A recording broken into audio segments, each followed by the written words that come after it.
আমরা দেখছি যে সংসদের ডেপুটি স্পিকারের বিষয়ে কথা বলছেন, অথচ ঐকমত্য কমিশনে ঐকমত্য হয়েছিল যে সবগুলো বিষয়ে আমরা একটা জায়গায় এসেছিলাম এবং সেটা গণভোটের মাধ্যমে জনগণের লেজিটিমেসি নেওয়া হয়েছিল সেটার পক্ষে। কিন্তু এখন এক ধরনের সাপ লুডো খেলার মতো পিক অ্যান্ড চুজ করা হচ্ছে যে এটা আমরা করছি এবং আমরা এখানে উদারতা দেখাচ্ছি, এক ধরনের উদারতা দেখানোর মতো পপুলিস্ট কার্যক্রম হচ্ছে বলে আমরা মনে করি।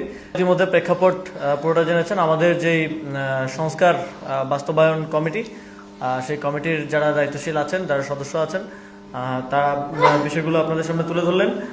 আমরা আসলে যখন ঐকমত্য কমিশনের আলোচনা চলছিল তখন থেকেই বিএনপির বিভিন্ন মাধ্যমের বরাতে আমরা এই শঙ্কার বিষয়টা তখন থেকেই শুনছিলাম যে এখন যা হচ্ছে হোক, কোর্টের মাধ্যমে পরে আমরা অন্যরকম কিছু করব। তো এই শঙ্কাটা আজকে যেটা হয়েছে বা যেটা হচ্ছে মাননীয় আদালতের মাধ্যমে, সেটা সেই শঙ্কাটা আগে থেকেই ছিল, আগে থেকেই এসেছে এবং এটা খুব স্পষ্টভাবেই আসলে বোঝা যায় যে কারা এটা করাচ্ছে।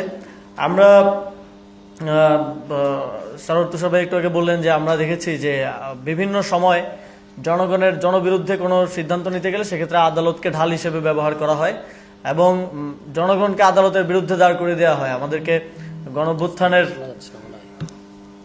গণঅভ্যুত্থানের পূর্বে কোটা সংস্কার আন্দোলন যখন আমরা শুরু করি, সেটাও ওই প্রেক্ষাপটের মধ্য দিয়েই হয়েছিল।